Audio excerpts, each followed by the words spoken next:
in the interest of time, I think we've said quite a bit about the division of labor already. There's more that could be said, but I'm going to jump into the material in Chapter 5, namely the dependence of the division of labor on the institutions of capitalism.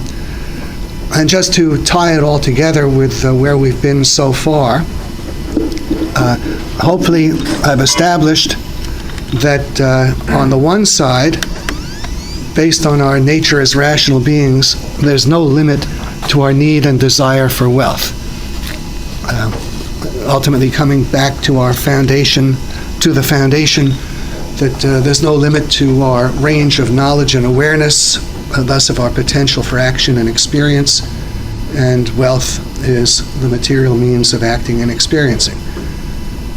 And on the other side, there's no fundamental problem in progressively increasing the supply of usable, accessible natural resources as we expand our knowledge of and physical power over the material world. We increase the fraction of the matter and energy that nature has provided that becomes usable, accessible economic goods.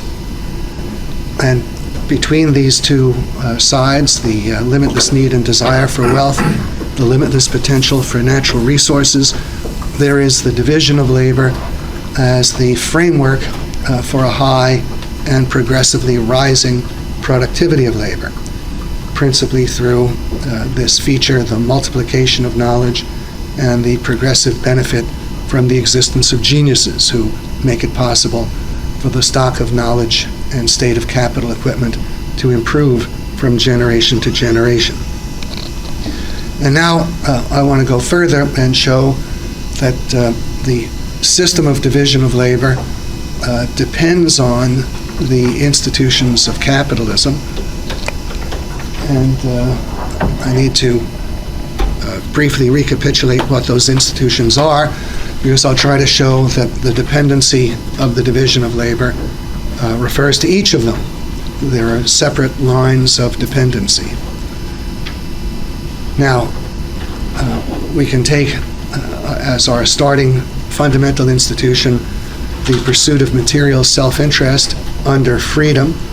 And recall that freedom is the absence of the initiation of physical force. So that means when people are trying to pursue their material self-interest under capitalism, on the one side, they don't have to have a significant worry about others initiating force against them, because the government is there to stop that, and they don't have to worry about the government itself initiating force. It's a limited government. And of course, at the same time, they themselves are prohibited from initiating force. So when they deal with others, it has to be by voluntary means. And in order to get the voluntary cooperation of other people as customers or suppliers or employees, you have to make the transaction worthwhile to them. So when the one party pursues his self-interest, those with whom he deals should simultaneously be benefiting. There's this mutuality of self-interest. Now, on the basis of the pursuit of material self-interest under freedom, all of the other institutions of capitalism either arise or at least intensify, including private ownership of the means of production. And we can see this illustrated in the history of our own country. When the United States was founded, it lay east of the Appalachian Mountains, and one of the things accomplished by the American Revolution was to remove the barriers imposed by the British against westward migration. And when that was done, large numbers of sons and daughters of farmers and other people in the East, and also in Europe, decided that their individual material self-interest would be served by moving further west and establishing farms in places like Ohio, Indiana, etc. And that was a very good way to serve one's material self-interest, appropriate land from nature by mixing their labor with it. You know, just as if one is in an uninhabited wilderness, and there's a wild apple tree, and you reach for an apple that's hanging from the tree, and you appropriate it, that apple becomes your apple. This example I'm giving you, I think, comes from John Locke, who's the author of the theory of the establishment of ownership that I'm trying to present. And in the same way, according to Locke, when someone would clear land, remove the stumps, the rocks, etc., he's mixing his labor with the land in a more profound way than he mixed the labor with the apple he appropriates from the tree, and that land becomes his by appropriation. And it was basically on this principle that private ownership of land was greatly extended, and in the couple of or 3 generations following the American Revolution, North America, the land, was privatized to a point a few hundred miles west of the Mississippi River. And on the basis of private ownership of land and any natural resources that can be found on it, implicitly private ownership of the resulting products develops also. What you produce from the land, that's yours, including means of further production. And then the privately owned means of production pass into the hands of others on the basis of exchange. Now, when you have privately owned land and you have freedom, that means that your ownership is secure from violent appropriation by others. The government is there to stop others from seizing your property. Since it's a limited government, you don't have to worry about the government seizing your property. And in that environment, if people think long range, if they're influenced by a philosophy and environment of reason, and they want to pursue their material self-interest long range, then they have to start engaging in a form of saving and capital accumulation, clearing the land, pulling the stumps, etc. That means you're applying your labor in the present with an eye to benefit in the future. Now, later on, when we get into a monetary economy, such as we now have, provision for the future takes the form of saving and investment through financial means. Yes, Mr. Levy. I was listening to the news yesterday, and there's a case outside of New Haven, Connecticut right now, where the government is looking to seize, I don't know exactly if it's seize title or force residents in an area outside of New Haven to sell their property so that they can then redistribute it to industry so they can gain a higher tax base. Okay, yeah, Mr. Levy says he was reading of a case near, you say New Haven? New Haven. Yeah, I think there are similar such cases even closer to home. If I'm not mistaken, the city of Garden Grove, or if not Garden Grove, Huntington Beach. The Register has periodic articles on this. Since Prop 13, which limits the tax increases on residential properties, I don't know how it affects commercial properties. The governments have not been able to get too much revenue from traditional property taxation, and they always want to spend more and more, so they're looking around, what can they do? And here they see, here's a neighborhood of residential properties. Maybe most of the people there have owned the properties for a long time, so they're paying relatively low taxes. And now the government feels it could do better collecting much larger sales tax proceeds from some commercial establishment.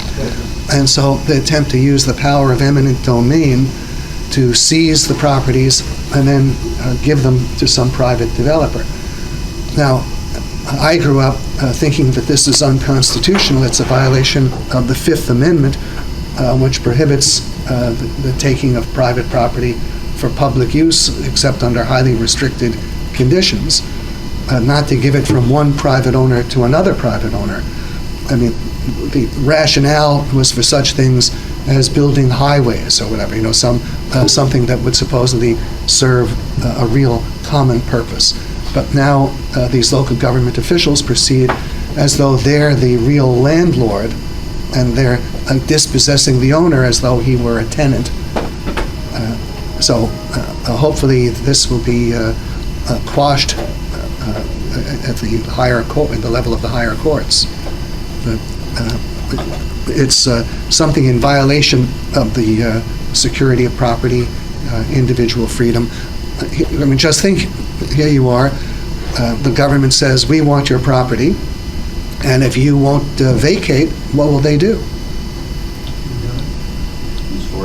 They'll come down with force, with armed officers, and forcibly dispossess you. This is one of the things the United States was founded to prevent. And it was prevented even before the United States under British law, by and large. Now, if this sort of thing is allowed and becomes more frequent and general, then it would undercut attempts to improve property. Suppose you're occupying a place, but you don't know what the local government may decide next year or in 5 years. How would that affect your motivation to make any improvements, any costly long-term improvements? You wouldn't do it.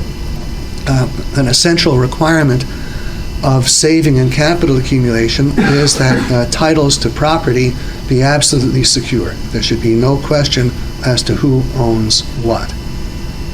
And we saw that principle violated not all that long ago on a significant scale in Mexico. There were a significant number of American retirees who thought they owned their condominiums or the land on which the condominiums were located. And then the Mexican government decides, no, that land really doesn't belong to them, even though they paid for it. It belongs to some Mexican tribe, I believe, some tribe of Indians. Now, how many of you would be eager to plan your retirement in a Mexican condominium if this stays as it is? I don't think so. How many people would be improving their houses around New Haven or Garden Grove or whatever, or anywhere if this becomes the general principle? So this is a formula for economic ruin in the long run. Short-sighted politicians who have no knowledge, no ability to think, no concern for anything except what their immediate gratification, they go for this. Yes. Yes. Then what is the alternative? For example, even in Huntington Beach or Garden Grove. Excuse me? For example, what is the alternative, to raise the revenue? If you What is the alternative to not raising the revenue? To reduce government spending.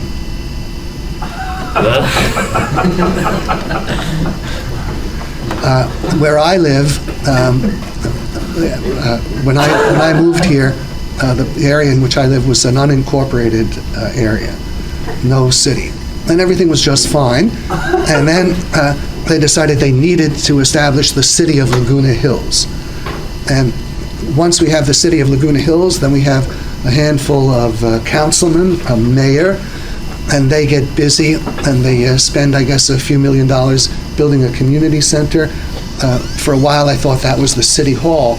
Then I learned that the city hall is just now under construction. They had their city hall in rented quarters a mile or two away, but that wasn't good enough for them. Now they're building something more elaborate. They think they'll rent part of the property and run it at a profit.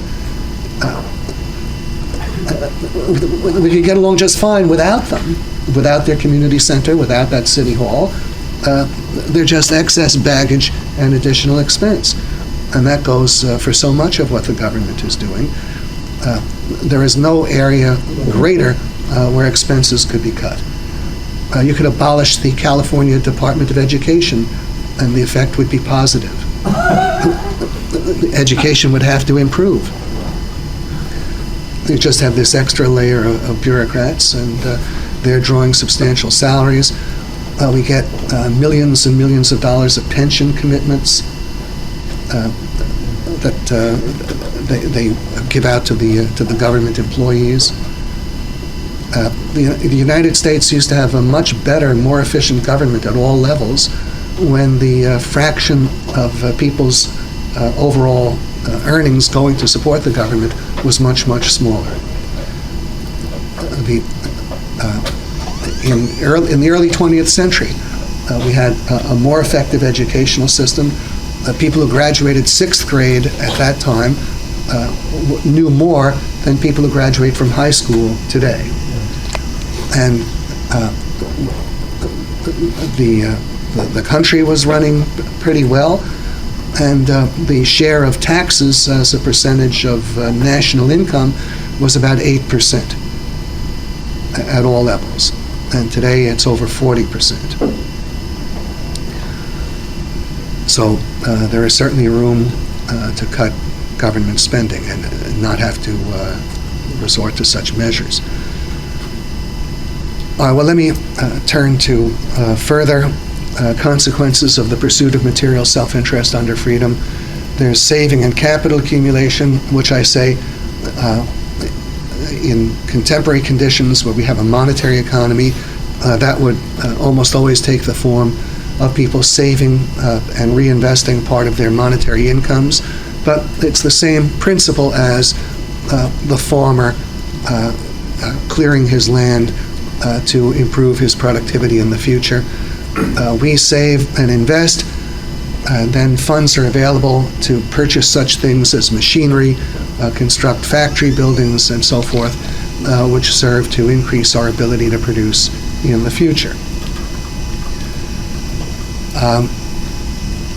Under a division of labor, or under the pursuit of material self-interest under freedom, inevitably economic inequality arises simply because not all people are equally intelligent or equally ambitious, and in some cases equally lucky. So because of these differences, the results will be unequal. But and that's simply the result of everyone pursuing his self-interest. They will have unequal degrees of success. They can all achieve very major success, but they will achieve it to unequal degrees. And as I'll be at great pains to show, the pursuit of material self-interest by each, when it's under freedom and by means of voluntary cooperation, the pursuit of material self-interest by each serves to promote the material self-interest of the others. The division of labor itself is built up by people pursuing their individual material self-interests. Just think of the history of the United States. When the country started, about 90% of the population lived on farms. Today, maybe 3 or 4% of the population lives on farms. Now, how did such a change come about? It wasn't that there was some bureau in Washington or anywhere else saying, we've got to get these people off the farms into the cities. They decided one by one, individually, considering their own material well-being. So you had sons and daughters of farmers considering, would they be better off staying down on the farm, or should they attempt to find a job in a town or city? And again, they decided that their self-interest was served by moving to a town or city. And you add up such choices of millions of people over several generations, and that totally transforms the economic system. But all of this was built up, as I say, by the pursuit of material self-interest under freedom. The same principle gives rise to exchange, and then to money and monetary exchange. People exchange because each of the parties believes that something the other possesses is better to have than what he himself possesses. So if I have shoes and you have eggs, an exchange is possible. If I value your eggs above the shoes I possess, and you value the shoes I possess above the eggs you possess, then we have exchange. So that takes place on the basis of mutual self-interest. And then money develops by individuals further pursuing their material self-interest, because again and again, we don't have both parties simultaneously preferring what the other party possesses. That situation is called a double coincidence of wants, where each desires more something the other possesses than something he himself possesses, and the valuations are opposite with respect to the same two goods. But again and again, that situation doesn't exist, I might desire, let's say I have a raft at some primitive point in time. I have a raft, you have a plow, I'd like your plow, but you don't want my raft. Well, then it'll be to my material self-interest, if I can, to exchange my raft for something you do want. Now, maybe what you want is a barrel of wine or some quantity of wine. I myself may not like wine, but I'll be glad to accept that wine in exchange for my raft if I can then re-exchange the wine for the plow. So this is indirect exchange, where people accept something that they themselves don't particularly want, but which they are going to use as a means of further exchange. And from media of exchange, money develops. If I don't know specifically what someone else wants, my chances of getting what I want will be improved if I exchange what I have for something that is more widely and frequently desired. So if I have something that very few people want and not very often, if I can exchange it for something that is more frequently desired by more people, the likelihood will be that I'll find what I want. To fast forward a few centuries, in the aftermath of World War II, there were some areas in which the conventional monies had been destroyed through hyperinflation. And in those situations, cigarettes emerged in some places as a kind of quasi-money. And the way this would happen is, imagine here I am, I have an old typewriter. What I want is some kind of medication. But it's very unlikely that someone who has the medication I want will be interested in acquiring my old typewriter. That would be very unusual. But at that time, a very large proportion of the population liked to smoke cigarettes. So if I could exchange my old typewriter for cigarettes, then once in possession of cigarettes, my chances of finding someone who had the medication and who wanted cigarettes, that would be greatly improved. Now, here we are, we start off, there's some significant portion of the population, maybe 30%, 40%, they want cigarettes to smoke.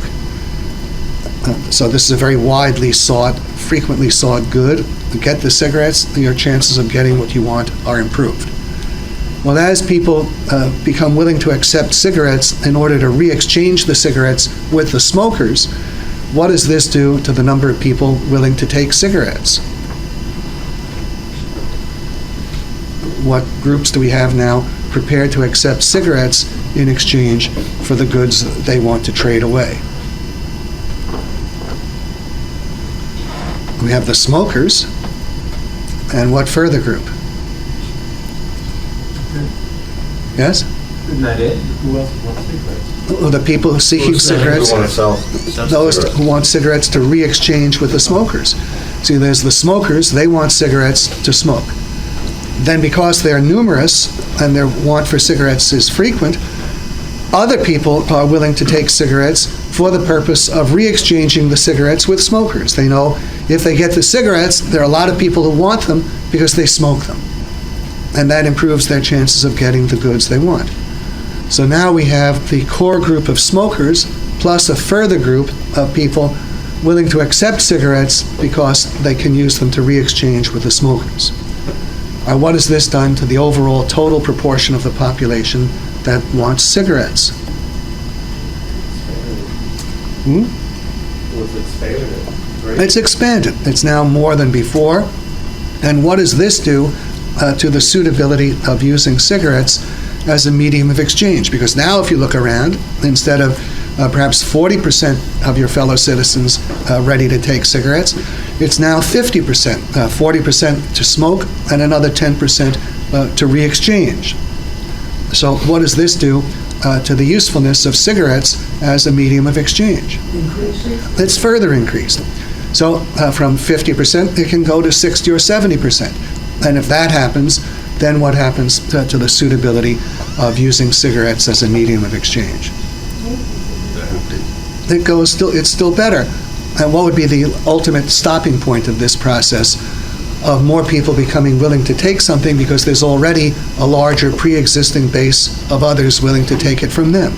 when the supply becomes greater than the demand for cigarettes? Well, we haven't said anything about the supply, but what will happen to the extent to which cigarettes are sought if this process is carried to its logical conclusion? Pardon me?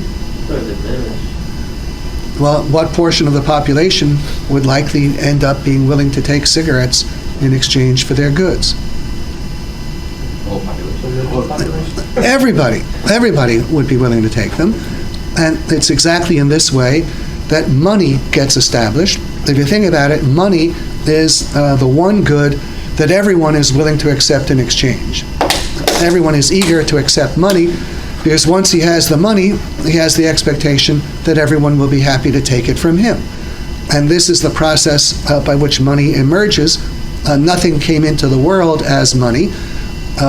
We start off with commodities, but some commodities are more widely and frequently desired than other commodities. And those commodities which can be offered most readily to the largest number of people, they have a natural advantage in being selected as a medium of exchange. And this process is one that tends to be self-intensifying and to culminate in certain things becoming acceptable and eagerly sought in exchange by everybody in an entire society. And when you have that, you have money. That's how money comes into being. And in the course of history in different places, a substantial variety of things has served as a money or something close to money. Cattle and sheep in societies of nomads. All nomads will be glad to accept cattle or sheep in exchange for what they have. Cow hides, sheep skins, the various metals have served, above all gold and silver, cowrie shells, wampum, tobacco also at one time. So there's been a significant variety of things, and for various reasons, wherever civilization came to be established, gold and silver won out over everything else. They became the generally accepted medium of exchange. Yes, Mr. Levy. Under your definition of scarcity, to control inflation or to control the supply-demand, would you use controlled scarcity? Like in the case of, I'm just thinking of a recent example, like let's say the release of the Mini Cooper, where they limited release of a particular commodity to marketplaces to liquidate, to keep demand in check. Would you use scarcity or controlled scarcity as a definition to that act?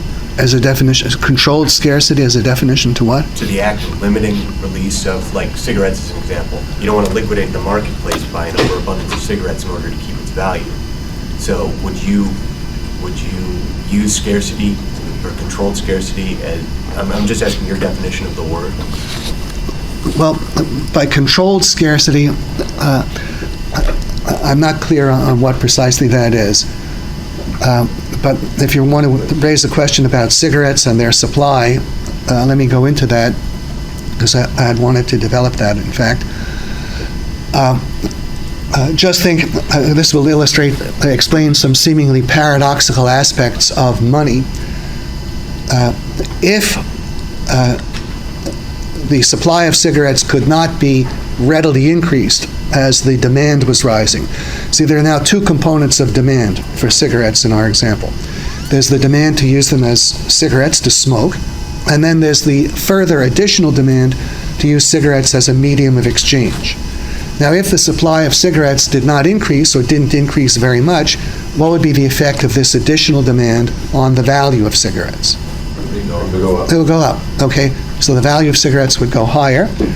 And this helps to explain two seemingly paradoxical aspects. On the one side, I think you can already see why non-smokers would be glad to accept cigarettes, why you don't have to be a smoker to be willing to accept cigarettes. And the reason for that, of course, would be Commerce. because you want to use them as a means of further exchange. So that we've really already seen.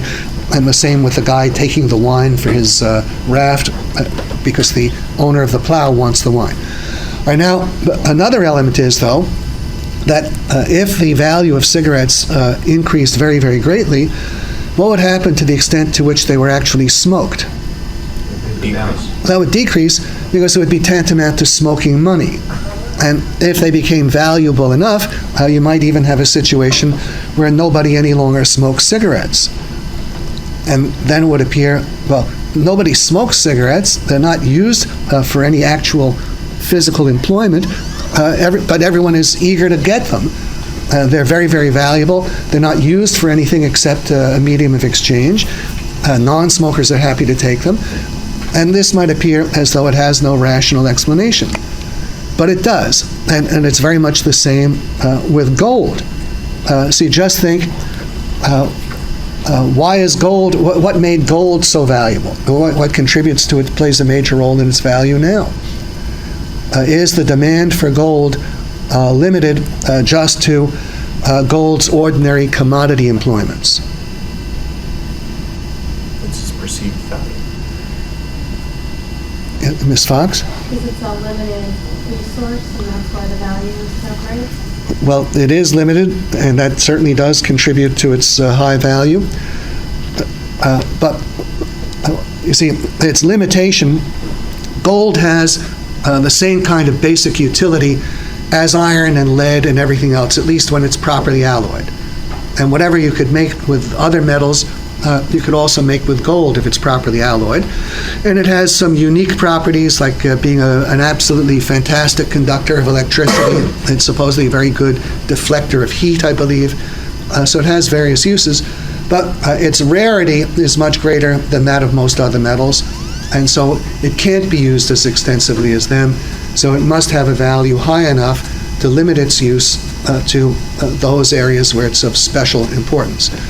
But then, to the extent that people want to use gold for any kind of monetary purpose, which for most of history they certainly did, and its main initial purpose leading to money would be that if you want to have a store of value, if you want to set aside something today that will assure your ability to make purchases 5 years from now, 10 years from now, and we don't have developed financial markets or anything of that kind, or if perhaps you couldn't rely on them, and you had to save in the form of an accumulation of some physical commodity, what are the candidates? I mean, could you hold vegetables or animals? That maybe if you're a nomad, animals, you can then have their calves or whatever. But if you're living in fixed settlements, animals are not feasible. Vegetables are not. So what do you get down to? You get down to metals and stones. And when you get down to metals, if we're at a point where, based on its rarity, gold is substantially more valuable than most other metals, well, why would you prefer to hold a quantity of gold rather than a quantity of iron or copper? Value won't decrease over time. Well, if you wanted, let's say today, you wanted to set aside $100,000 in a physical commodity. Now, if you were planning to buy $100,000 worth of iron rods, how much space would you need? How much weight would you have to heft? But $100,000 worth of gold you might carry in an attaché case. So the fact that it has already a high value makes it more suitable as a store of value. And then to the extent that people want to use something as a store of value, that's a new additional demand for it. What does that do to its value? It increases it, and then if enough people want to use it as a store of value, then they can start exchanging with one another. If I have gold, and instead of my selling the gold for the prevailing money, then buying what I want, if the seller of what I want is also interested in holding gold, then what can we do? Well, exchange the gold for the goods. And in this way, gold begins to emerge as a medium of exchange. And when it did that, that made its value a lot higher. And as its value gets so much higher, what happens to the extent to which it's used for ordinary commodity employments? For ordinary, less and less. Yeah, it wouldn't be used very extensively for ordinary commodity employments, and then it might appear as something essentially useless. like in a society of cigarettes as money in which no one smoked because it was too valuable. Isn't an example of that, like, I think it's the Incas that were gold rich, and everything they had was made of gold? Everything the Incas had was made Well, of not gold? everything, but Maybe. I mean, it was, like, it was used in every day because they had such a wealthy supply of gold in their territory. And I'm not sure if it's the Incas, it's one of them. Well, I know they had a significant amount of accumulated gold, the Aztecs and the Incas. I don't know the exact extent of it. I imagine it couldn't have been very extensive. The whole of the gold supply mined from the dawn of history to the present would supposedly occupy 2 baseball infields, each made 60 feet high. That's the totality of the accumulated gold stock. All right, I don't want to spend more time on gold, but the main point is just to show how the institution of money itself develops out of the pursuit of material self-interest. And then paper and checkbook money are introduced as claims to pre-existing commodity money. And once we have a monetary economy, well, we'll see later this morning how this makes possible an enormous extension of the division of labor. But also, with the monetary economy, the principle of material self-interest undergoes a major modification. It takes the form primarily of financial self-interest. When you live in an economy in which everything can be bought and sold for money, then the way you pursue your material self-interest is, on the one side, you're trying to earn more money, or other things being equal, sell your goods or services at higher prices, and on the other side, buy whatever you're buying at lower prices. So that's financial self-interest. And when you put the two together, when you want to buy cheap and sell dear, well, that, of course, is the profit motive. And I'll often use the profit motive and financial self-interest as interchangeable expressions. And once a monetary economy develops, every time we have 2 or more sellers seeking to sell to one and the same set of buyers, well, that's economic competition. And of course, if we had 2 or more buyers seeking to buy one and the same supply, that's economic competition from the buyer's side. So economic competition is a further development of the pursuit of material self-interest under freedom in the conditions of a monetary economy. And when we have the combination of the profit motive, financial self-interest, and competition, then we have the basis of a price system. As we'll see, all of the different individual prices are interconnected by the pursuit of financial self-interest. There are connections between prices and costs, between the price of the same good in different geographical markets, or between present and future. There are connections between wage rates in the different occupations. There are connections between the demand for consumers' goods and the prices of the means of producing them, and the supply of the means of production and the prices of consumers' goods, and of course the prices of the means of production too. Okay, so we have this range of institutions, pursuit of material self-interest under freedom, private property, private ownership of the means of production, saving and capital accumulation, economic inequality, division of labor itself, exchange and money, financial self-interest and the profit motive, economic competition, and the price system. All of these are institutions of a capitalist society, and the division of labor depends on all of them. Let me pause here for a moment and see if there's anything that needs to be further explained or recapitulated or anything of that kind.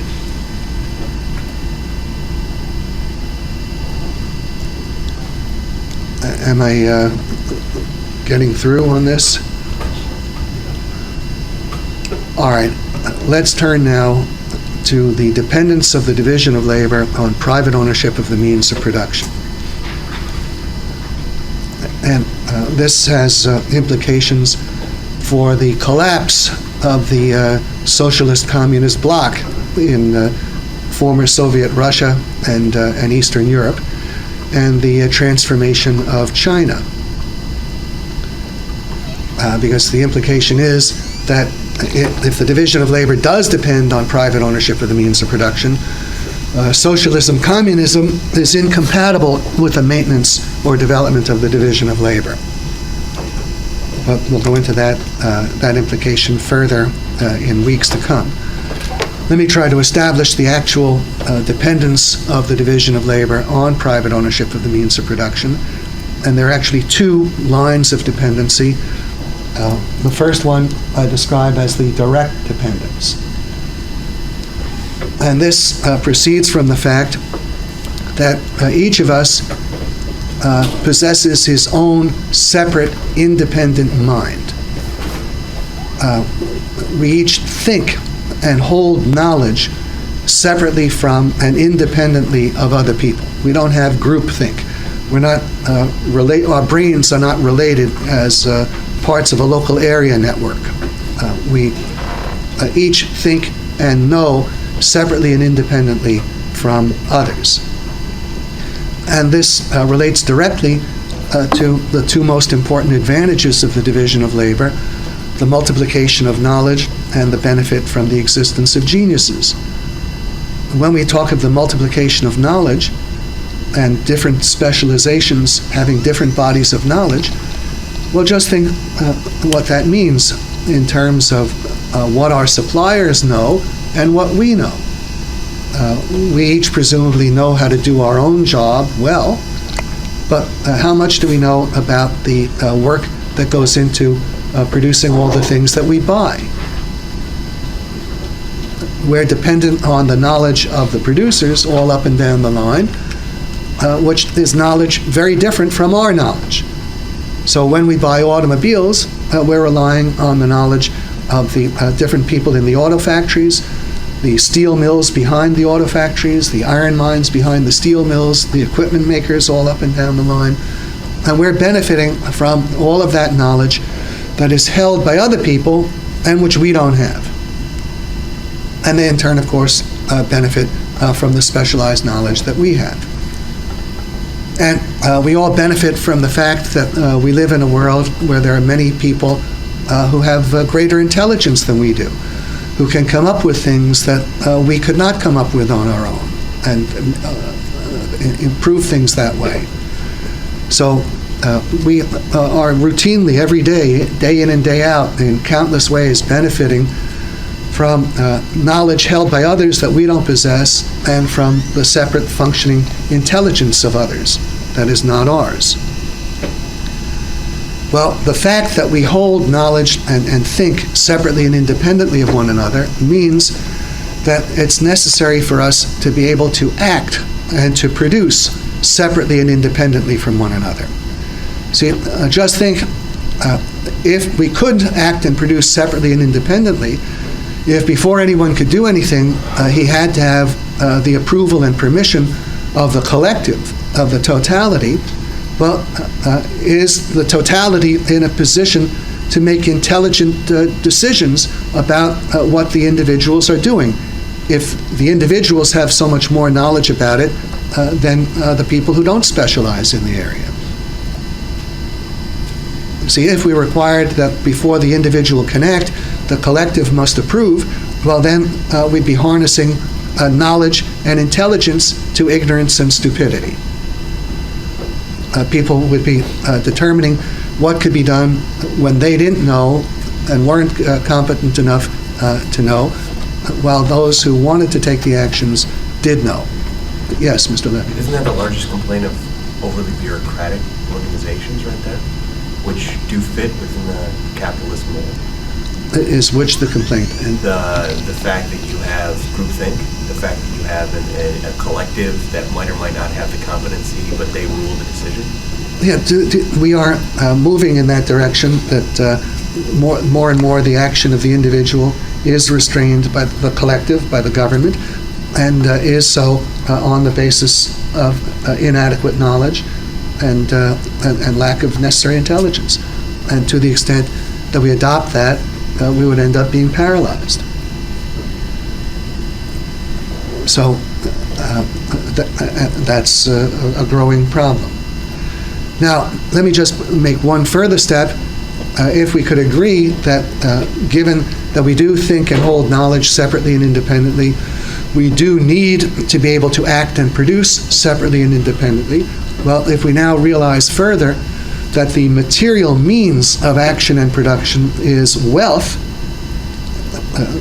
then it follows that in order to act and produce separately and independently, we need to hold wealth separately and independently. See, here we are. We think and hold knowledge separately and independently. We need to act and produce separately and independently. Well, suppose we did not hold wealth separately and independently, i.e. private property. If all the wealth is controlled collectively, then when you wish to use it, where must you turn? Everybody. You have to get the permission of the collective. Then you're back to the issue of before the individual can act, he needs the approval of people who know less than him and who are often not as intelligent. So if you want people to be able to act on the basis of their own knowledge that others do not possess, on the basis of their own intelligence, which may be higher than that of most other people, then they have to have private ownership of property and capital. Capital being the private property devoted to further production. You can think of capital as the private property used in production, as means of production. So this, I say, is the direct line of dependence. You can think of it as a philosophical line of dependence, perhaps. Then further, there is this second indirect dependence of the division of labor on private ownership of the means of production. And that is by way of the need for a price system. The need for a price system, which I mentioned proceeds from the combination of the profit motive and competition. The need for a price system as the foundation of economic planning and economic coordination. The price system is vital to the functioning of a division of labor society because it provides the basis of rational economic planning and economic coordination. Now, I want to call your attention to this term economic planning because I'm using it in a very, very different way, in a very, very different context than I would think you're used to. When people usually talk about economic planning, or if you hear references to it in newspapers or books or whatever, what entity is almost always held in mind as the source of the economic planning? Government. Federal Reserve. Pardon me? The government. Federal Reserve. When you say the government, the Federal Reserve. Pardon me? Money. Money? Well, when you say the government, I would say that's who people think engages in economic planning. The Federal Reserve, maybe to some degree, but the phenomenon as such, who practices economic planning in the way the term is usually used? People. Budget office. Pardon me? Like the Office of Budget Management, is that what you're talking about? It could be the Office of Budget and Management or the Central Planning Board of the socialist system. It's thought that economic planning is something accomplished by the government. You know, there are certain actions that we associate with certain entities. So if we're thinking of animals that swim, well, our first thought would be fish. Fish swim. Birds fly. Reptiles slither. Government plans. Now, what is the perception on what the private citizens are doing? do you think that when people contemplate the actions of the private citizens, the private corporations, the business firms, do you think they're thinking, well, this represents economic planning?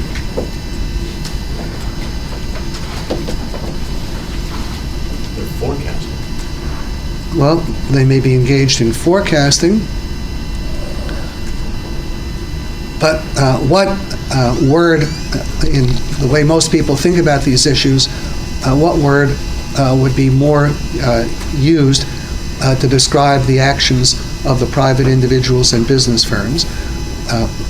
What results from them is A, rational economic planning, B, economic chaos. GDP, Pardon me? based on GDP, Based on what? gross domestic product, I'm sorry. GDP. No, as just in general, what do people expect Be rational, from, pardon me? they would be A, right? Rational economic planning? Yeah. Well, what do you all say about that? I would say irrational economic planning. I'm talking about Private what sector? people would normally perceive economic planning are under that What? paradigm, what people would normally perceive economic planning to be. Yeah. What would it be? Which would they think applies to Probably B. the private economy? Probably B. I would think B. Why? Why? Well, they believe such things as Enron and Adelphia, and who are some of the others in the aftermath? Pardon me? WorldCom, yes. I think this is their underlying idea of the way the free market economy operates. But you can recognize trends. I mean, if you look at that and you compare that to railroad speculation 100 years ago, Yeah. it's the exact same principle. Okay, and there are recurrences of this, and in every collapse of a boom, you'll find more such instances. And this is something that feeds the perception that the market is essentially chaotic. Even though there are recognizable trends. Well, there are some trends. There's a lot more than recognizable trends, as we see. But I think the idea is that it's government that introduces planning, economic order into a market that is otherwise basically chaotic and anarchic. And there is a very popular cliche that is associated with Marxism, the Marxist perspective on capitalism. They describe a capitalist economy as a, quote, anarchy of production, an anarchy of production. Now, why is it understandable that many, many people would think this way? Because after all, what is at least an extremely widely held perception on the nature of the pursuit of self-interest? People just do what they want, and there's no cohesive direction. Yeah, they're doing what they want. Each party is out to benefit his own material self-interest. That's the idea. Each party is out to benefit his own material self-interest.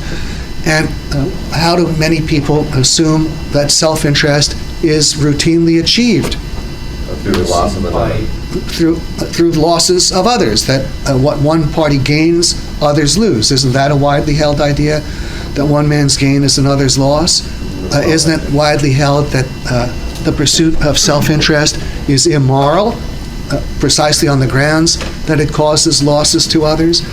How is competition frequently described? What are some popular epithets for competition? Dog-eat-dog world. Dog-eat-dog, law of the jungle, survival of the fittest, rat race.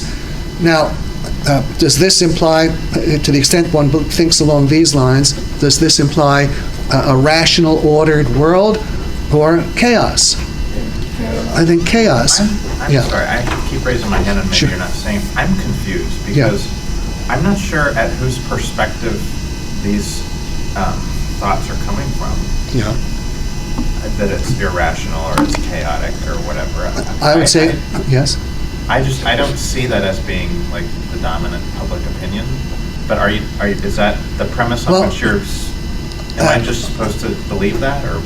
Well, yes, Mr. Well, I Cunningham? think that's, to say that people don't understand why it's irrational, those are the reasons that other systems arose, like communism and socialism arose, because they perceive the capitalist approach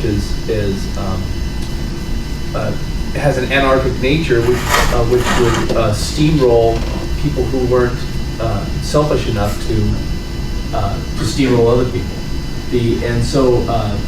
But what capitalism, I think what I'm getting from this is that it proceeds a lot from from John Locke and some basic principles that our country was founded on that are supposed to bring the best out of all human people, or all, as opposed to non-human people, all the individuals, and that the opportunities to grasp economic success for yourself will just help the overall nature of the economy expand and grow. Once it starts growing, then everybody benefits, but just not in. I don't disagree with that. But earlier you said that, what do people expect? Does the market expect that people are planners, and I forget what B was, but I thought it was A, and you said it was B, and.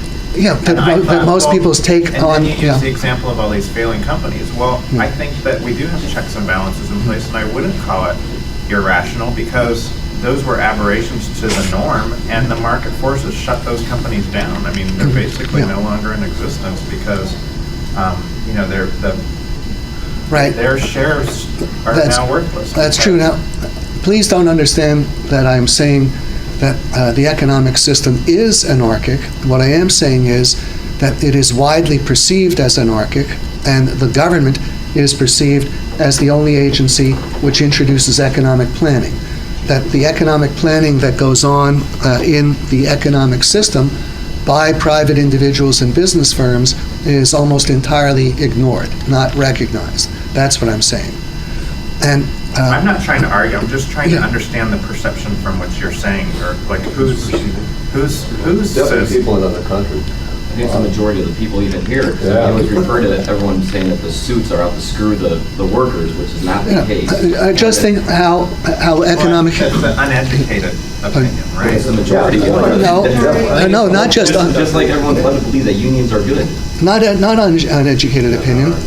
I would say if it were true that the majority of the country does not believe some of these things, that would be not because of, but despite the educational system.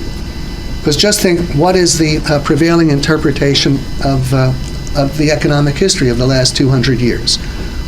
Why is it thought, it's a fact that the standard of living of the immense majority of people was miserably low. Working conditions were horrible. Hours were long. There was child labor at a very young age. What is typically regarded as having been responsible for those terrible conditions? If I ask, A, the primitive state of technology and science and capital accumulation, or B, the unchecked economic greed of the capitalists, what do you think would be the main answer? I'd say the unchecked greed. Now, the first choice would not even appear among the list of choices. One would generally think it's enough to say, well, there were no restrictions on the capitalists. They could do what they wanted. So wages were at the starvation level. Everything else was terrible. And then what is thought to have improved things? Labor unions and government intervention. So if you take just that, what does that imply about the perception of the nature of the market itself? Naturally evil. That it's naturally evil, chaotic. And to whatever extent people have a view of self-interest as immoral, that would logically go along with the idea, if you turn people loose to pursue their self-interest, what should be the result except chaos? So I'm not saying that these views are true. I am just saying that they are very widely held and prevalent. I think they're absolutely false, but they are the prevailing views. That's what I needed to hear. I'm fine. Okay, you thought I was saying they're true and taking offense. Okay. We're cool. Yes. Yes. So we're talking about self-interest. What are your thoughts on John Nash's theory about gaming? Like whose theory? John Nash. Because from what I read is, his example was if you're in the play and everyone's up for the self-interest, for instance, standing on their chair to watch the play, then in that sense, no one benefit from that. Is this the same principle, would you say, that President Carter used in a speech? We're watching a football game or something, and everyone is standing, blocking everyone's way? That's what Yeah. Well, I just want to know what your thoughts are. Well, I mean, such a situation might arise, but I don't think that's very significant. In terms of watching a football game or in terms of overall economic theory? Overall economic theory. And that's certainly... And why isn't it significant? Because when people are attempting to pursue their self-interest, if they're acting rationally, and rationality in this context might mean recognizing that if we're all standing up, we don't have any greater advantage than if we're all seated, or only very few do. They might decide not to stand up, I don't know. But the norm of self-interest is you look about at the world, you consider what are the possible opportunities open to you, what are the opportunities confronting you, and then you think about the exploitation of which opportunity would be most to your interest at the time. And then you proceed to do it. Like you might have decided, well, maybe I could go into dentistry. I might try that. But I really don't think I have the ability or that much other requirements to carry through on it. So I'm better off pursuing a career in business. So that's the better opportunity for you. And you do that. And then you look around, once you've made that choice, what are various other choices? Should you be continuing to work for company A, or maybe company B offers a better deal? Should you be going for an MBA? People look around and see what opportunities are open to them, and then to the extent they act rationally, they choose the best of the available opportunities. And then that gives them a leg up, and then further opportunities open. And in order to exploit these opportunities, they have to be doing something of benefit to other people, to their employer. And then they buy things that they consider satisfy them most. And they're serving their self-interest that way. If you want to get rich, you need to introduce some significant improvement in products or methods of production. So people are serving their self-interest in these ways, in all the other ways I discussed earlier this morning. And so they achieve their self-interest, generally speaking. Yes, Mr. Underwood. Going back to the child labor laws. Yeah. If the government doesn't step in, Yeah. what force is going to stop it? What force would stop? Is it going to be the market itself that is going to say, well, this I can go work for somebody else under better conditions, for better wages? Is that going to? It is the market itself, and so I'll tell you something I usually wait until week 14 to go into. Apart from orphan children, with the exception of orphan children, the decision about whether or not a child would work in the absence of government interference, that would be made by the parents. Now, when parents were sending their children out to work at a very young age, that was because they were desperately poor and they needed every last ounce of contribution they could obtain. But what happens as the real earnings of the parents rise? And I'll explain why that actually occurred. If and to the extent that the real earnings of the parents do rise, what happens to the extent to which they need the help of the labor of their children?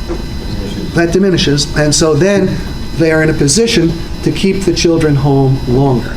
So child labor in 1800, there might have been instances where there were some children maybe at the age of 5 working. By 1850, it would be more on the order of 8 or 10. By 1900, perhaps 10 or 12. And now, maybe in many cases, 25.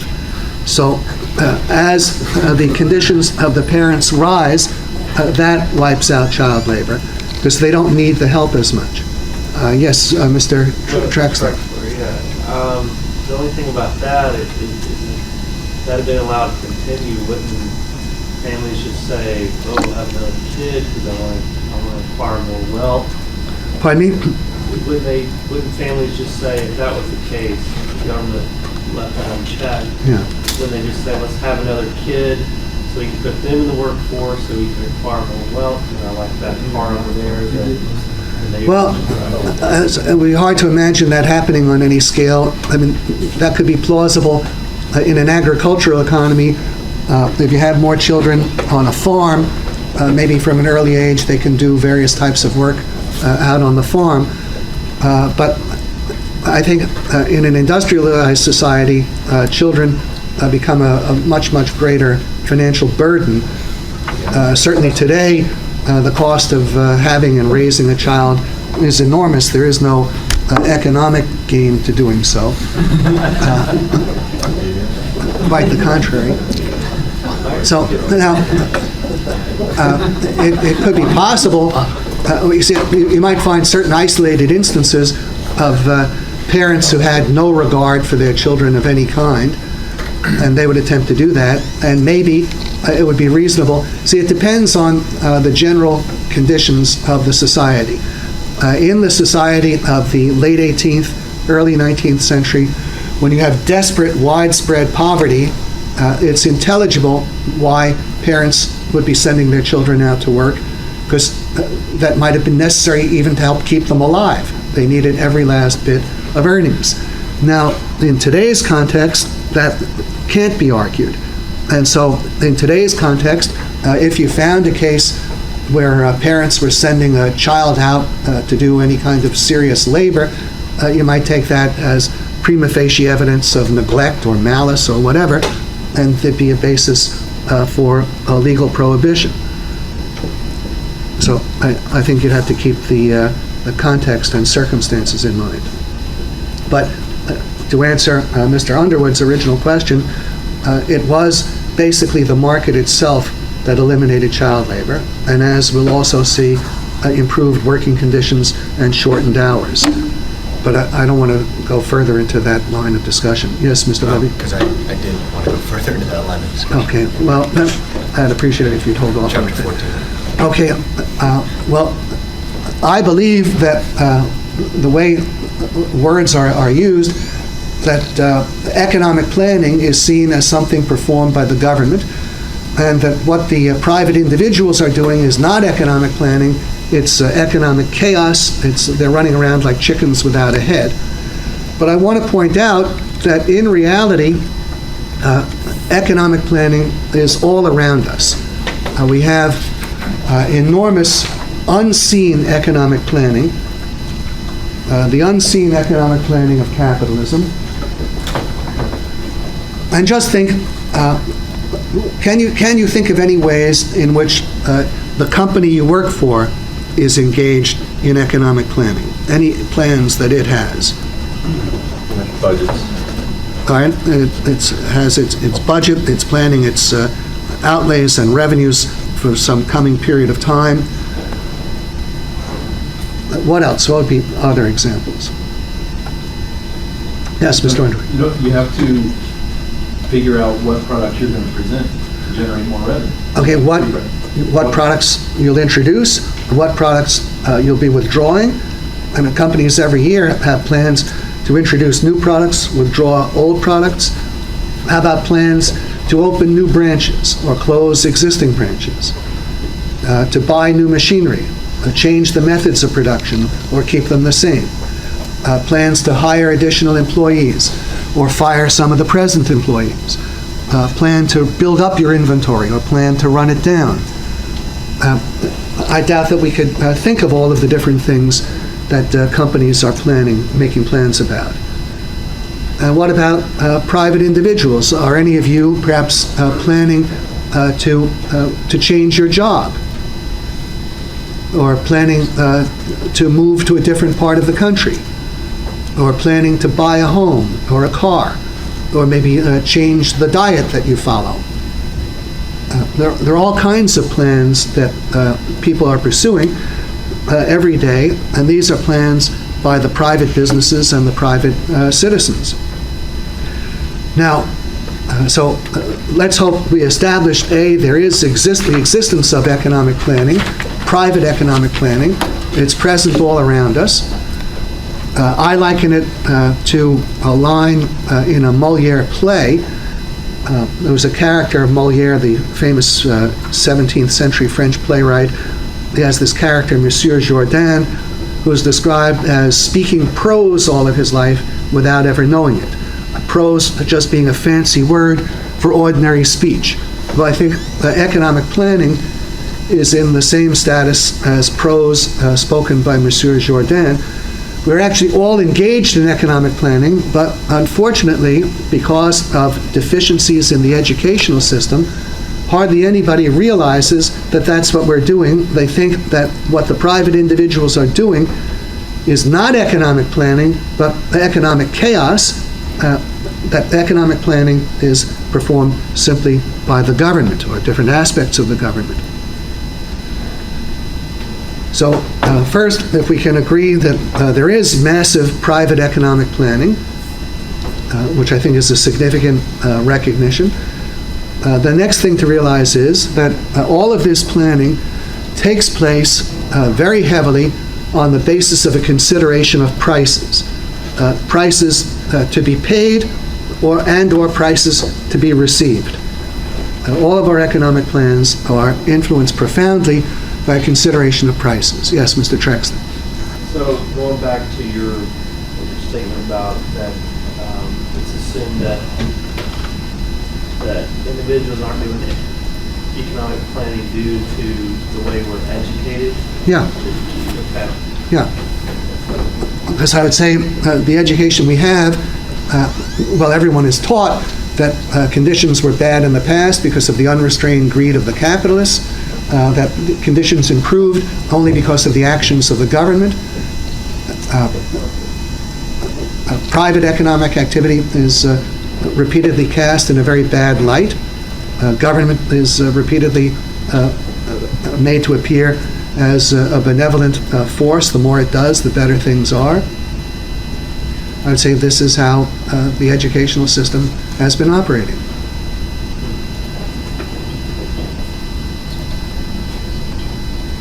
And if the profit motive is viewed as the basis for the exploitation of labor and the gouging of consumers, the making of unsafe products, dangerous drugs, wars are often explained on the basis of the profiteering of the armaments industry, and on and on.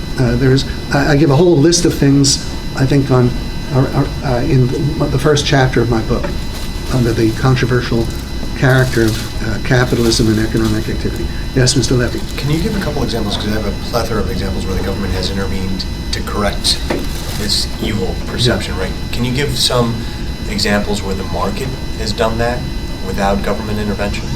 Well, what would be the problems? I would say the market has improved the standard of living of everybody, shortened the hours of work, improved working conditions, abolished child labor, extended life expectancy radically, improved the state of human health, made it possible for people to have the wealth and leisure to achieve education, given them one fantastic product after another, made it possible to have safe drinking water, better air.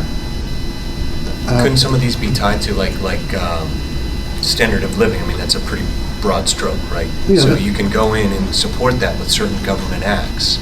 Like I'm having trouble divorcing government from this idea completely, and I'd like to. Yeah. I'd like to see where the market, in and of itself as an entity, completely divorced from government intervention, government law, any sort of regulation. No, not any law. I mean, it's essential to have a legal framework that clearly defines private property rights, makes it illegal to initiate the use of force, including fraud, protects people from that, punishes the common crimes. So that is an essential contribution of government. But once that's established, then I would say everything else proceeds from the individuals pursuing their material self-interest. I would just consider why was virtually any product introduced and its methods of production made more efficient. Why did Jobs and Wozniak bring the Apple computer to the market. Were they acting simply as public benefactors? No, they thought that would be a very profitable thing to do. And what made it profitable is that it served a need or want of a significant number of people, and they could offer a price that would be affordable by people, and which yielded them a good profit. So they went ahead and did it. And then why did John Deere introduce an iron and then a steel plow? Or Singer, the sewing machine? Or Ford improve automobiles? I would say that the whole driving force in the rise in the standard of living is the pursuit of material self-interest.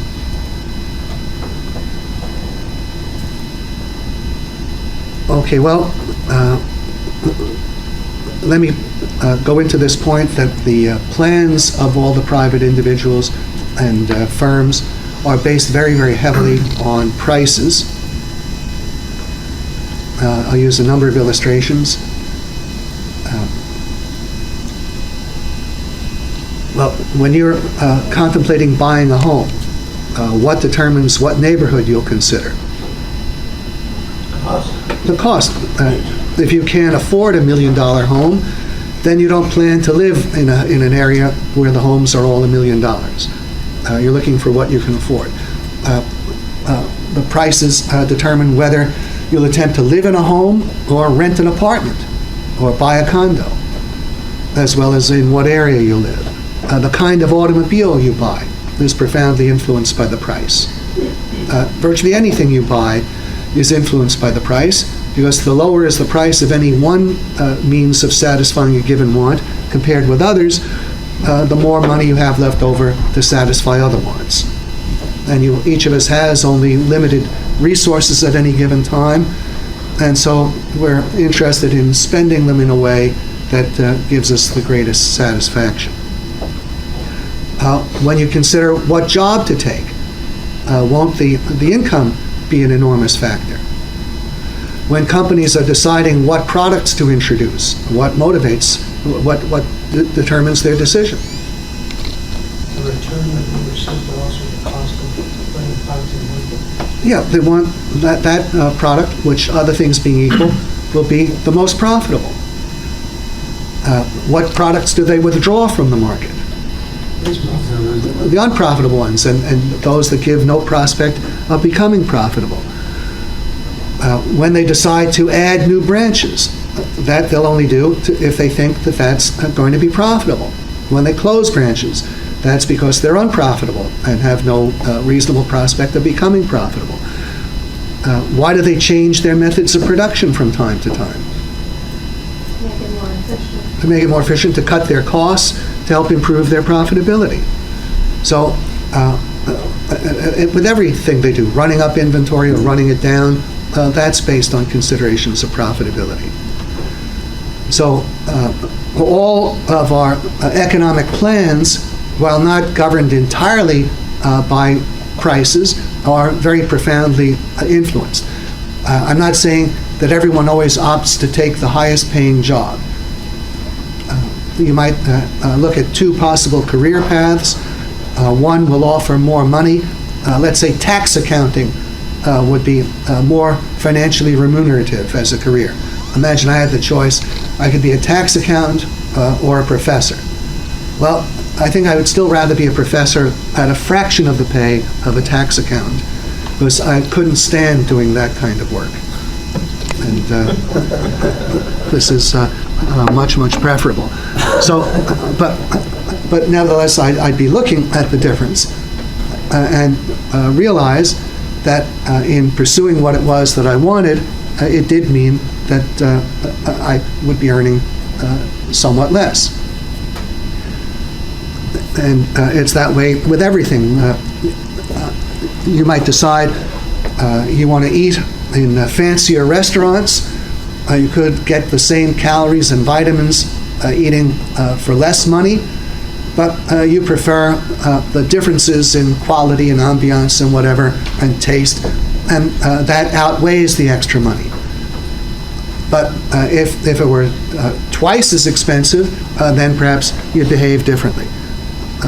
The prices, the costs, the income, these are always factors. They're not the sole determining factors by any means, but they're always very important factors. Now, not only is it the case that we have economic planning, massive economic planning, based on prices, but the fact that the planning is based on prices, that it does pay attention to prices, this serves to coordinate and harmonize all of the separate individual plans of all of the participants. Each of us is making his or her own plans. Each business is making its own plans. We're each acting to serve our own individual financial self-interest. But because we are considering prices, the effect is to coordinate, harmonize, and integrate all of our separate partial plans. Let me give you some illustrations of this. When my wife and I first decided we wanted to move to Southern California, our initial housing plan was to buy a house high on a hill overlooking the Pacific Ocean. That was Plan A. And then we stopped at a couple of houses that were for sale, and we learned the astronomical prices. And that made us come up with Plan B, which would be to live a few miles inland. So here we are. We have price shock. We have to change our housing plan. Now, if we look a little further and ask, what was it that put the price of those oceanfront houses beyond our reach? How did that happen? What had to be present? There was a demand. That meant there were other people able and willing to pay such prices. Now, there's only a limited number of such houses. Probably everyone would like them, or almost everybody, but not everyone can have them because there aren't enough of them. So the people who get them are those who are able and willing to pay the highest prices. So we start out, we have a situation, our economic plan calls for occupying such a house, but so do the economic plans of many other people, and we're in a situation where more people are planning to occupy such houses than there are such houses. Well, what stops such plans from being executed? And that will limit the number of occupants to the number of houses. The price. The price is high enough so that enough people have to change their plan to live somewhere else so that their plan will not attempt to occupy that house. So I don't know what individual might have ended up in the houses we were looking at, but we had to change our plan, and in doing so, the house was there for them to execute their plan. Our plan was being harmonized with the housing plans of other buyers able and willing to pay more. So the plans were made consistent. Another illustration from the point of view of earning income, maybe you know someone who back in your freshman year in college was planning to go into some esoteric major. Maybe he wanted to go into medieval literature or advanced sheep herding or whatever, some far out major. And perhaps by the time of his junior year, he woke up to the fact that if he persisted in that type of career plan, he could expect to spend his life starving in a garret. And so he changed his career plan and he switched to marketing or accounting or something else where he could expect to earn a much higher income. Now, if we ask, why is it that the medieval literature shepherding occupation pays little or nothing and marketing and accounting pay a comfortable income? Does that have anything to do with the plans of other people in the society? Nobody wants the literature. People's plans and activities have very little need for medieval literature experts or shepherds, but they have substantial need, directly or indirectly, for people engaged in fields like accounting and marketing. Masses of people want to buy different products and services. It's necessary to bring information about them to them, so that creates a need for marketing. The production process requires that the books be kept, so there's a need for the services of accountants. When this student changes his career plan from the esoteric line to marketing or accounting, even though he's maybe totally unaware of it, he's actually making his plan dovetail better with the plans of the rest of the society, with the members of the other members of society, because their plans call much more for the services of the kind he's now going to acquire, the skills he's now going to acquire, rather than the ones he had originally been planning to acquire. So when we consider cost and income, implicitly we're being made to adjust our plans to the plans of the rest of the society. And you can see this phenomenon in a variety of ways, just to indicate a few more. Suppose we have the phenomenon, a substantial number of people change their nutrition plan.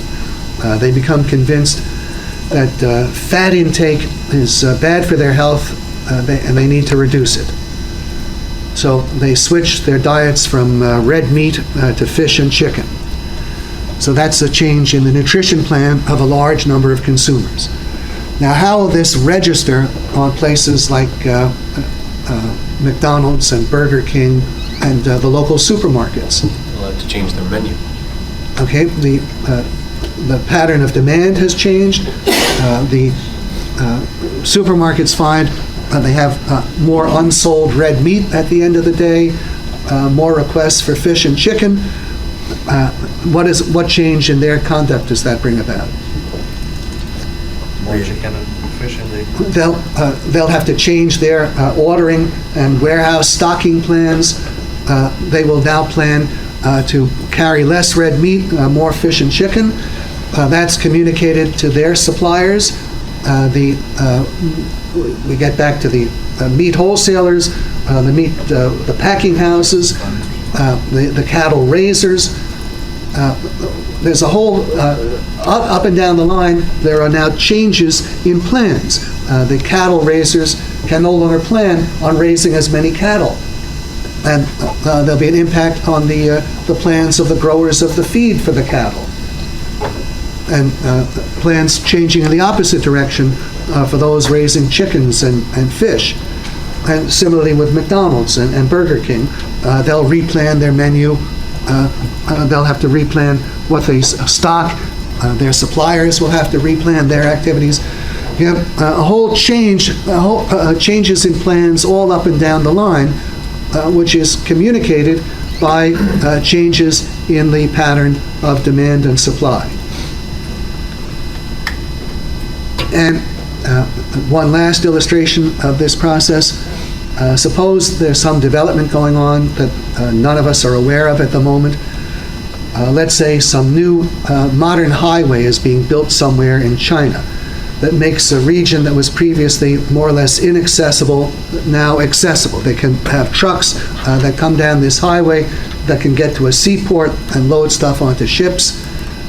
And on the basis of this, some area is now able to start concentrating on producing a substantial volume of soybeans for export.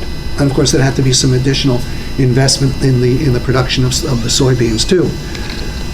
So now, but the point is that from some obscure part of the world, the supply of soybeans starts increasing. What's going to be the effect on the world price of soybeans? They will go down. Now, how will that affect the plans of soybean growers in places like Illinois and Iowa? They'll see that they're now earning less money with their soybeans. So what plan changes will they have to start working on? Yeah, different crop. They just complain and want more subsidies. Pardon me? They're just going to complain and want more subsidies. Well, that's one possible outcome. Yes? Ms. Better Fo- efficient reaping of the crop, or they discontinue growing soy and look at other crops. Yeah, they would have to re-examine their plans, if possible. They would have to make plans that would enable them to grow soybeans at a lower cost so that they could be profitable at the lower price. That would entail substantial plan changes. There'd be maybe there's different types of equipment out there that they haven't looked at, different agricultural processes that they hadn't yet paid attention to. They might have to turn to that. That would entail new activity and new planning on the part of the suppliers of those things. Or they might find there is just no way that they can get their costs down sufficiently, no way presently available. And then they have to give up soybean growing or cut it back, and they have to see if there's anything else they might grow. And if so, then they have to have plans to grow these other things. Or if there is nothing, then they may have to plan to abandon farming altogether and plan their earning capacity in some totally different line of work, find something else to do. But the point is, you can see how changes going on in one place, by impacting the price, cause planning changes in other places. Or planning changes in one place, but impacting the quantities demanded and supplied at various prices cause planning changes. So the fact that the plans are based on prices does serve to harmonize and coordinate all of the separate partial plans. And what I say here, that it brings about a harmoniously integrated planning of the capitalist system by tens, I should say now hundreds of millions of separate independent planners. Everybody in the system is planning, but they're planning based on prices. Changes in prices and demand and supply are communicating signals to various other people to change their plans to conform to the underlying changes. Now, it's only necessary, and this is point B, to point out the dependence of the price system on the profit motive and competition. What drives the price system, what underlies the formation of prices, what puts prices where they are, why they're where they are, not higher, not lower, is the outcome of the combination of the profit motive, financial self-interest on the one side, and competition and the freedom of competition on the other. Every seller, other things being equal, is driven by his financial self-interest to try to get a higher price. But at the same time, he's limited by the competition of others in how high a price. If he asks too high a price, he won't get any sale. It'll go to the competitors. Every buyer is driven by his financial self-interest to try to pay a lower price. But if he tries to pay too low a price, he won't get what he wants. It'll go to another buyer. There is this combination of financial self-interest, profit motive, and competition. This is what drives and regulates the price system, on which the whole structure of coordinated, integrated economic planning depends. But then if we look one step deeper, the profit motive and competition depend on private ownership of the means of production. In order to have competition, you have to have separate ownership of the means of production. If we have only one owner of the means of production, there is no competition. You need separate owners of the means of production for competition. You have a question, Mr. Feldman? So that would be where the government would step in, such as like Microsoft, Monopoly, that type scenario? Well, you mean you're taking my statement about one owner of the means of production to refer to Microsoft? Yes. Now, Microsoft, even if it were the only producer of operating system software in the world, it would not be the only owner of means of production. We have millions of owners of means of production, and all of them have the legal right to produce software, just not Microsoft software. But we have competition. So why does the government get so involved with Microsoft and try to prevent them from monopolizing certain markets? Why did they get so involved? All right. most people believe, or many people believe, Microsoft is some kind of anti-competitive monopolistic threat. I'd like to try to postpone this discussion to later in the term. Weeks 11 and 12 are going to be devoted to the subject of monopoly. I'm sorry I can't give you a satisfactory answer to your specific question right now. But the point I'm trying to make basically is that the phenomenon of economic competition presupposes separate independent owners of means of production. And you're taking it to the point that you're saying, you're thinking the phenomenon of economic competition in the production of operating system software would presuppose separate independent owners of means of producing operating system software. All right, that's not unreasonable at all, but take that as reinforcing the principle. You'd have to have separate independent owners to have competition. Which means, if you have socialism, how many separate independent owners do we have? Not just that one. So competition is something that can exist under socialism, which means that an essential foundation of the price system is lacking.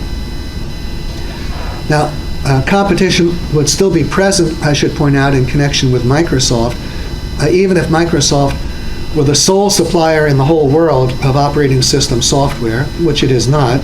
It's the dominant supplier, but there is Linux, there is Mac OS X. I think somebody may still have a copy of OS 2 around.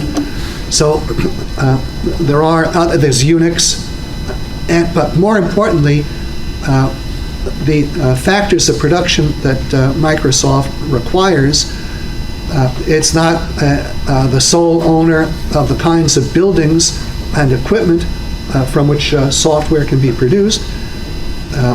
It doesn't control all of the talent which is capable of writing code to create software. So the immense bulk of the means of production of the economy, probably 99.9%, are still outside of Microsoft's possession. Now, the other main pillar of the price system is the profit motive, and that depends on the institution of private ownership of the means of production in a variety of ways. When we talk of profit, we should also keep in mind the corollary phenomenon of loss. Profit is what we're all interested in achieving, but when you're unsuccessful, you incur losses. So we should really think of profit as profit and loss, the profit and loss system. And in making their economic plans, businessmen are not considering just the prospect of profit, but they also want to protect themselves against the possibility of suffering losses. There are many things we don't do because even though they might offer extremely high profits if successful, if unsuccessful, they could entail substantial losses. So we don't go strictly by the possibility of profits. We're always weighing the possibility of profits against the prospect of losses. And you need to have the two together to have an effective, reasonable functioning of the profit motive. If you didn't have to be concerned with the prospect of losses, so what would be the effect if you turned over the management of your wealth to someone who could profit if there were profits, but who would not incur any losses if there are losses? Would that be a very good arrangement unless you are in a position to impose very severe limitations? So people who have the ultimate decision about how the means of production are to be employed need to be in a position where they will suffer loss if the thing goes awry. Well, what does the possibility of incurring a loss presuppose? Risk. Well, what does the possibility of incurring a loss because of the risks working out badly, what does that presuppose? Before you could suffer a loss, what must you have? What? Well, you have to have something to lose. Capital. You have to have capital to lose. Well, before those who control the means of production can have something to lose, they must own the means of production. Before we can have the combination of profit and loss operating, the means of production must be privately owned so that the owners have the possibility of something to lose. And then further, when they do have profits, where will the great bulk of the profits usually go? Or much of them, I should say, anyway. Reinvested. They'll be reinvested into an expanded ownership of means of production. So the private ownership of the means of production, its increase or decrease, is really the substance of profit and loss. The profits show up largely as an expansion of the ownership of the means of production, and loss as a subtraction from the ownership of the means of production. So the substance of the profit-loss incentive hinges on private ownership of the means of production. And further, it's only private ownership of the means of production that makes it possible for the profit motive to bear on the means of production. What makes the means of production, their use, follow the profit motive is that they're privately owned. It's because they're privately owned. The owner is considering how can he use the means of production more profitably, how can he use them in a way that avoids loss. Well, that's what connects the profit motive to the use of the means of production, to the formation of the prices of the means of production, and the prices of the products emanating from the means of production. So private ownership of the means of production via the profit motive and via competition, these two foundations of the price system, private ownership of the means of production is the essential foundation of the price system. The price system is the foundation of economic planning under a division of labor society. And it's because of these considerations that the Soviet Union and the communist bloc in Eastern Europe failed. They had to abandon it because it was incompatible with rational economic planning. Now I notice that, we started at 8:30, right? So I guess I've run 10 minutes past the promised break time. So, sorry to do that. Let me ask you, in the future, if you're aware of the time and I don't seem to be or am not, please give me a clue on it, okay? Because I really don't mean to hold you too long. So let's take our 25-minute break at this point, okay? And return at quarter to.